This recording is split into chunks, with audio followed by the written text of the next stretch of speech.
Birbirlerinin kanından geldiler. Ama hiçbir zaman aynı tarafta olmadılar. Arya bir kurt gibi kaçtı. Sansa ise bir kuş gibi kafese kondu. Ama şimdi kader onları yeniden aynı çatı altına getirmek üzere. Peki, kız kardeş olmak yeterli mi?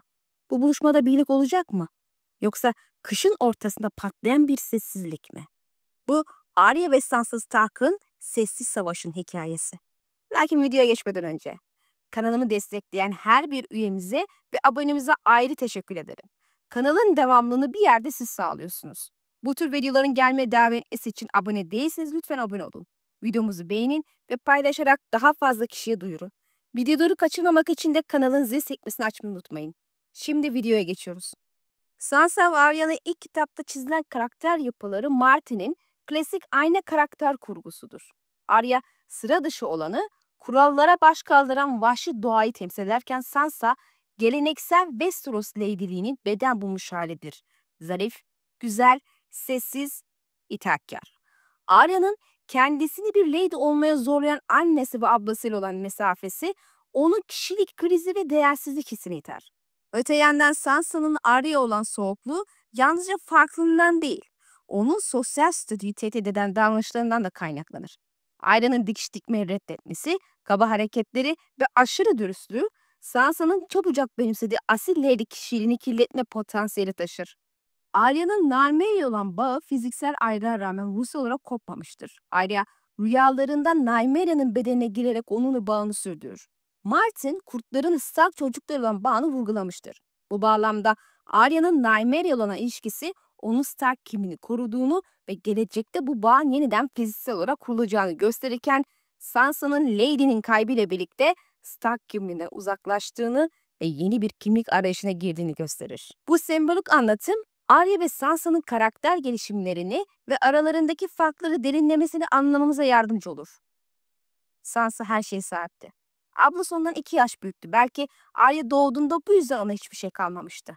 Arya, annesi Catelyn tarafından zor çocuk olarak görülür. Dikiş dikmek istemez, şarkı söyleyemez ve balo salonlarına dans etmektense kılıç sallamayı tercih eder. Sansa'nın güzelliği ve sosyal yetenekleri öne çıkması Arya'nın kıskançlık hissetmesine sebep olur. Ancak bu sadece çocukça bir kıskançlık değildir. Arya, varoluşunu tehdit eden bir toplumsal rol tarafından bastırıldığını hisseder. Sansa her şeyi doğru yaptığı için övülür, Arya ise bastırılır. Sansa'nın Arya'ya karşı mesafesi genellikle göz ardı edilir ama aslında en az Arya kadar yoğundur. Arya'nın kaba davranışları onun kurduğu asil kız kimliğini gölgeler. Arya'nın maskülen eğilimleri Sansa'nın kadınsı olan değerleri inancıyla çatışır. Sansa Arya'yı utanç verici bulur ve onun yanında aşağılandığını hisseder. Kral Günü'ndeki olayda bunu net biçimde görürüz. Arya Joffrey'e saldırırken Sansa şok olur ve Arya'nın yaptıklarını kontrol edilemez bulur. Bu utanç duygusu Sansa'nın sonrasında yaptığı yalan açıklamayla kendini güvenceye alma çabasına dönüşür. Arya'nın gözünde ise bu ihanetin ta kendisidir. Winterfell bölümleri karakterler arasındaki bu çatışmayı dramatik bir final için hazırlar. Winterfell bölümleri analizinde değindiğim gibi Martin ilk bölümde bu iki karakteri sistemli bir şekilde zıt pozisyona yerleştirir ve birbirinin yansıması olarak kurar. Bu hikaye boyunca yükselen Cheov silahıdır. Arya'nın Jon'a olan derin sevgisi Sansa'nın gelecekte entrikalarla dolu bir siyasi rol üstlenmesiyle çatışabilir. Özellikle serçe parmağın Sansa'yı bir piyon olarak eğitmesi ve Arya'nın Jon'a yapılacak herhangi bir hamleye tepkisinin aşırı olacağı düşünülürse bu çelişki ölümcül hale gelebilir. Arya ve Sansa'nın ilk karşılaşması, daha doğrusu bizim onları ilk gördüğümüz sahne taht oyunlarında kız kardeş temasının tamamen çarpıtıldığı bir girişle başlar. Sansa ince, narin, prensesvari davranışlarıyla ideal bir Westeros lady'sidir. Arya ise yabanıl, başına buyruk ve savaşçı ruhludur. İlk sahnelerinde birbirlerine tahammül edememeleri, Jon ile olan ilişkileri yüzünden daha da katılaşır. Jon Arya'nın ruh eşiyken Sansa onu üvey kardeşim diyerek dışlar ve pişliğine vurgu yapar. İlk Arya povunda ilgi çekici bir foreshadowing olabilir. İlk kavga sebepleri Jon'dur. Bu ikili arasındaki gelecekteki çatışmanın da Jon üzerinden şekillenebileceğine dair erken bir işaret olarak görülebilir. Bu da daha önce yaptığım videolardaki ve bu videodaki Sansa'nın Jon'a karşı duruş sergileyeceği görüşünü pekiştiren cinstendir. Martin, Sansa'nın güvenilmez anlatıcı olarak kullanılmasının bilinçli bir tercih olarak yaptığını söylemiştir. Bu onun kendi algısıyla gerçeklik arasındaki farklar yaratabileceğini gösterir. Arya ile olan ilişkisini ve geçmişini de bu filtreyle değerlendirmemiz gerekir. Sonuç olarak Sansa ve Arya'nın çatışması çocuklukta başlayan yüzeysel bir rekabetten çok daha fazladır. Bu kadın kimliği, ebeveyn sevgisi, sosyal kabul ve ahlaki pusullar üzerinden şekillenen çok katmanlı bir dramatik yapı taşıdır. Bu yüzden yeniden bir araya geldiklerinde bu bastırılmış dinamiklerin patlaması kaçınılmaz. Peki siz Arya ve Sansa'nın kardeşlik ilişkisi hakkında ne düşünüyorsunuz? Joffrey yalan söyledi. Söylediği gibi değildi. Sansa'dan da nefret ediyorum. Hatırladı. Sadece Joffrey onu sevsin diye yalan söyledi. Bu sahne Arya ve Sansa'nın sadece birbirlerine değil, dünya görüşlerine de sırt çevirdiği noktadır. Arya dostuna sadakat gösterip onu savunur. Sansa ise daha büyük bir gelecek hayali uğruna Joffrey'i savunur. Arya'nın Nymeria ile Joffrey'e saldırması bir koruma eylemidir. Sansa'nın sessizliği ve sonra yalan ise bir teslimiyettir. Maika'nın ölümü zaten travmatikken ardından da gelen ceza Sansa'nın kurdu Lady'nin infaz edilmesidir. Ned Stark bu infazı kendi elleriyle yaparak Stark ailesindeki çatlağı kalıcılaştırır. Sansa burada hem kendi masumiyetini hem de kurt bağını kaybeder. Arya hem dostunu hem de Nymeria'yı kaybeder ama Nymeria hayattadır. Ölmemesi için onu uzaklaştırır. Bu Arya'nın kurtuluşunu geleceğe ertelemesidir. Sansa ise yalanı ve korkaklığı yüzünden Lady'yi geri dönüşsüz kaybeder. Bir nevi ihanetinin cezasını öder ama Sansa bu eğilimin sonucunu kardeşinin kendisine bağlayarak ondan nefret etmeyi tercih ederek kendi eğiliminin sorumluluğunu almaz. Sansa'nın yaptığı yalan tanıklık bir çocuğun yalanı gibi görünebilir ama Westeros'ta bunun anlamı büyüktür. Bu otoriteye boyun eğmektir. Sansa'nın ben hiçbir şey görmedim demesi, gerçeğin üstünü örtmesi ilk büyük karakter sınavıdır ve başarısız olur. Bu sahne Arya'nın gözünde Sansa'yı yalancıya dönüştürür. Sansa ise Arya'yı tehlikeli ve kaba bulur. Bu artık kişisel bir çatışma değildir. Bu iki farklı değer sisteminin çarpışmasıdır. Martin bu sahneyle yalnızca bir travmayı anlatmaz. Gelecekteki çatışmaların da zeminini hazırlar. Arya kimliğini korumak için Nymeria'yı feda eder. Sansa statüsünü korumak için Lady'yi feda eder. İki farklı fedakarlık, iki farklı gelecek anlamına gelir. Sansa'ya söyleme. Bu cümle iki düzlemde yankı yapar. Birincisi Jon ve Arya'nın ortak alması. İkisi de Sansa'ya güvenilmez ya da en azından aile dışına açık bir olarak kodlamıştır. Sansa'nın Joffrey olayındaki pozisyonu ve daha sonrasında babasının sırlarını Cersei'ye anlatması uyarıyı haklı çıkartır. Jon'un Sansa'ya söyleme demesi onun da bu güven kırılmasına en başından beri katıldığını gösterir. Elbette perde arkasında en başta onların bu güvensizliğine sebep olan şeyleri okuyucu olarak bilmeyiz. Lakin Martin zaten burada geçmişe değil, geleceğe işaret etmekte. İkincisi Arya'nın anımsaması. Arya'nın bunu Braavos'ta kimliğini bırakmaya çalışırken hatırlaması hem Sansa'yı unutmadığını hem de bu ifadenin onun zihninden silinmeyecek kadar derin bir kırık bıraktığını gösterir. Martin burada Arya'nın iç dünyasında güven kırıklığının nasıl kalıcı bir yara olduğunu ima eder. Daha önemlisi bu cümlenin tamamlanmamış bir foreshadowing olduğunu da gösterir. Bu iki boyutlu yapı bize şunu düşündürür. Martin, Sansa'nın ileride bir kez daha Jon ya da Arya'nın güvenini sarsacak bir şey yapacağını mı ima ediyor? Belki bilerek, belki bilmeyerek. Ancak bu sahne gelecekte Sansa merkezli bir ihanet olasılığının dramatik zeminini şimdiden hazırlar. Sonuç olarak Mycah ve Lady olayı Westeros'un kız çocuklarına sunduğu seçeneklerin nasıl ölümcül olabileceğini gösterir. Ya koruyucu olursun ama suçlanırsın ki Arya gibi, ya susarsın ama kurban verirsin Sansa gibi.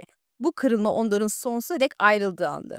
Fiziksel olarak değilse bile ahlaki ve duygusal olarak. Bu yüzden yaşı kaç olursa olsun herkes Westeros'a eylemlerinden sorumludur. Zira seçimlerinin bir bedeli ve etkisi vardır. Sizce Arya'nın Sansa'ya söyleme anısını yıllar sonra hatırlaması size neyi işaret ediyor? Unutulmayan bir güven kırıklığı mı yoksa yaklaşan bir çatışmanın habercisi mi? Arya Braavos'ta yüzsüz adamlar arasında eğitilirken kimliksizleşme eğitiminden geçer ancak bu süreçte asla tam anlamıyla hiç kimse olmaz. İğneyi saklar, Kudun Nymeria'nın zihnine girer, rüyalarında hala Arya'dır. Hafızasını korur, ailesini unutmaz. Bu Arya'nın kişisel kimliğini bastırmaya karşı verdiği pasif direniştir. Martin burada Arya'nın öz benliğini koruduğunu anlatır. Onun maskesi hayatta kalmak için taktığı bir kılıktır. Özüne zarar vermez. Sansa'nın durumu ise daha farklı. O Aleyna Stone kimliğini sadece başkalarından gizlenmek için değil, aynı zamanda kendisinden de kaçmak için kabul eder. Bağırarak değil, fısıldayarak ben Sansa Stark değilim der. Littlefinger'ın onu manipüle edebilmesinin sebebi de budur. Kendi kimliğini askıya alması. Arya ile fark burada keskinleşir. Arya kendi kimliğine tutunurken Sansa kimliğinin farkında olmadan bir koz gibi elinden bırakır. Arya için Stark olmak bir ilik duygusudur. Sansa için ise bir hatıra. Arya dışa karşı kimliğini gizler ama içsel özünü asla bırakmaz. Sansa ise dışa karşı kimliğini korur gibi yaparken içsel özünü terk eder. Sansa'nın kimlik kaybı zamanla kalıcı hale gelebilir. Arya'nınki geçicidir, bilinçlidir. Arya maskelidir. Sansa rol yapar ama rol yaparken rolünde kaybolabilirsin. Yüz adamlar işlerinin doğası gereği kimliklerine bürünmek ve bedelsiz bir süre o kimliğe devam ettirmek durumundadır. Eğer hiç kimse olmazlarsa o kimliklerde kaybolup giderler. Sansa hiçbir şekilde böyle bir şey için eğitimle de uyarılmadı. Çevresinde kimse yokken bile serçe parmakla rolünü oynamak zorunda. Bu da zamanla benliğini yitirip Sansa'dan Aleyna'ya dönüşeceğini gösterir. Yani girdiği kimlik krizinden ya çıkamayacak ya da ancak hikaye sonunda çıkabilecek. Martin'in yazdığı iki kız kardeş ileride yeniden karşılaştıklarında sadece farklı yerlerde değil farklı benliklerde olacaklar. Arya kim olduğunu unutmayan, Sansa ise kim olduğunu unutan kişi olacak. Bu asimetrik kimlik düzeyi karşılaştıklarında bir güven krizi yaratabilir. Arya hala Stark olan biriyle mi konuşuyor olacak yoksa bir aktörle mi? Bilhassa Arya'nın yalanı anlama kabiliyeti göz önüne tutulduğunda Sansa'nın olası yalanları onu çok hızlı ifşa edecektir. Bu bölüme bir yankı olarak kurtlarla ilgili sembolik gelişimlerine de tekrar dönmek gerekir. Arya, Nymeria uzakta da olsa var edendir. Nymeria hala hayattadır. Arya rüyalarında onun zihnine girer. Sansa'nın Lady'si ölmüştür. Lady Sansa'nın kimliğini, özbenliğini ve Stark'la olan bağını simgelerdi. Arya kimliğini uzakta da olsa bir bağ kurarken Sansa onu toprağa gömer. Sonuç olarak bu bölümde anlıyoruz ki Arya'nın yüzsüz olma yolculuğu bir savunma refleksidir ama Sansa'nın Lady olma çabası bir teslimiyettir. Arya maskeyi takar ama çıkarır. Sansa rol yapar ve kendini o role hapseder. İki kız kardeşin yeniden buluşmasında bu maskelerin çatışması kaçınılmaz olacak. Sizce Arya'nın kimliğini koruyarak ilerlemesi bir zaaf mı bir güç mü? Peki Sansa'nın teslimiyeti stratejik bir seçim olabilir mi? Arya ve Sansa yeniden bir araya geldiklerinde artık sadece fiziksel olarak değil ruhsal olarak da yabancıdırlar. Arya güçlü adam olmuş ama içten içe hala Stark'tır. Sansa ise Stark gibi davranır ama içten içe bir Stone, bir Littlefinger gölgesidir. Bu dramatik ironidir. Arya kimliğini korumak için kendini silmiş, Sansa ise kimliğini unutmak için başkalarının isimlerini takmıştır. Yani ben aile Stark'ım cümlesi bir direniştir. Ben Alenna Stone cümlesi ise bir kaçış. Sansa Arya'yı belki görünce tanıyacaktır ama onu hala o eski kaba korkusuz kız kardeşi sanacaktır. Oysa Arya artık öldürmeyi bilen biri. İçinde karanlık bir kurt var. Öte yandan Arya da Sansa'yı hala lüks düşkünü, ihanet etmiş kız kardeş olarak görebilir. Oysa Sansa artık kurnaz, stratejik, hatta muhtemelen tehlikeli bile olacak. Bu sahne geçmişin ve bugünün çatıştığı dramatik bir kırılma olabilir. Arya yüzünden çok kalbine bakar. Sansa ise dışarıya bakan ama içini saklayan biridir. Jon'un Sansa'ya söyleme sözü burada yankı bulabilir. Arya'nın bu cümleyi hatırlaması karşılaştıklarında bir sınır olarak ortaya çıkabilir. Arya'yla güvenmeyebilir. Sansa'nın kendini nasıl savunacağı, kendini nasıl açıklayacağı bu karşılaşmanın seyrini belirler. Sansa artık geçmişteki gibi kaçıyor mu? Arya hala her şüphede kılıç mı çekiyor? Yoksa birbirini affedebilirler mi? Martin'in kurduğu dramatik gerilim, ilk kitaptaki kırık ilişki yalanlar, Michael'ın ölümü, Lady'nin infazı, kimlik krizi, ihanet yankıları. Hepsi bu karşılaşmaya doğru yükleniyor. Bu sahne bir çatışma, buluşma ya da bir yıkım olabilir ama kesin olan bir şey varsa hiçbir şey kolay olmayacak. Jon Snow her iki kız kardeşinin duygusal merkezidir. Arya için özlemle anılan bir ruh bağıdır. Sansa için ise siyasi bir problem hatta bir tehdit olabilir. Eğer Sansa gelecekte Jon'a karşı bir politik hamlede bulunursa ailenin tepkisi ölümcül olabilir. Jon'un gelecekteki kaderi bu iki kız kardeşi ya yeniden birleştirecek ya da onları bir kez daha ayıracak. Bu sefer daha sert şekilde. Sonuç olarak Martin'in Arya ve Sansa'ya yerleştirdiği çeyiz silahı sessiz yüklenen duygusal bir bomba gibidir. İlk kitapta başlayan ve her kitap boyunca sessizce büyüyen bu çatışma yeniden karşılaştıklarında patlayacak ve bu patlama sadece geçmişin değil, Westeros'un geleceğinin de şekillenmesine etkili olacak. Peki siz ne düşünüyorsunuz? Jon Snow bu iki kız kardeşin arasında köprü olabilir mi, yoksa yeni bir çatışmanın tetikleyicisi mi? Arya'nın içinde biriken öfke sessizdir. Sansa'nın bastığı suçluluk sessizdir. Ancak Martin'in karakter yapısı gereği en büyük patlamalar sözsüz başlar. Arya Sansa ile yeniden buluştuğunu susabilir ama sessizlik bağışlamanın değil, bastırılan hesaplaşmanın işaretidir. Birbirine sürekli her şey bir bıçak gibidir. Rhaery senin yüzünden öldü. Michael'ı nasıl unuttun? Bir de buna Arya'nın Sansa'nın babasının ölümünde pay sahibi olduğunu öğrenmesi ihtimalini de ekleyin. Ortak cidden karışır. Starklar için kış güdüsü sadece ötekilerle ilgili değildir. İç çatışmalar da kıştır. Bran başka bir evrende yaşamaktadır. Rickon şu an için sürgündedir. Robb ölüdür. Jon ölüp yeniden doğmuştur ya da doğacaktır. Geriye kalan iki kız Stark kızı. Bu yüzden Arya ve Sansa'nın çatışması yalnızca kişisel bir gerilim değil. Stark hanesinin geleceği içinde bir hak iddiası olabilir mi acaba?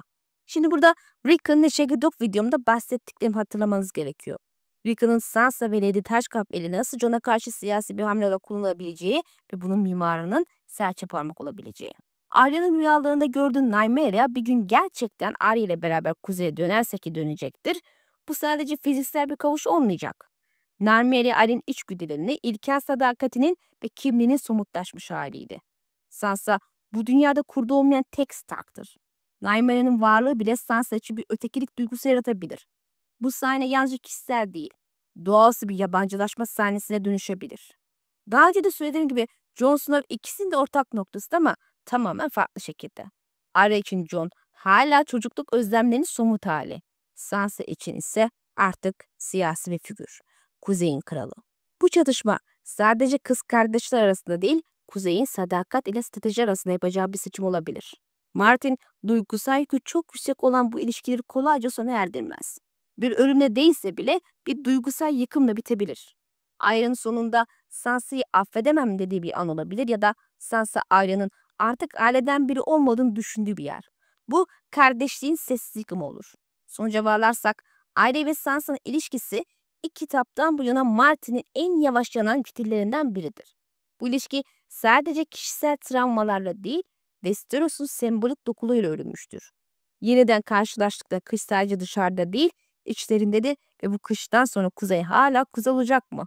Ya Starklar, onlar hala ay kalacak mı? Peki siz, eğer bir seçim anı gelirse, siz kimi seçerdiniz? Savaşçı Arya'yı mı, stratejist Sansa'yı mı? Fikrinizi yorumda belirtin. Bir sonraki videoda görüşmek dileğiyle, Allah'a emanet olun.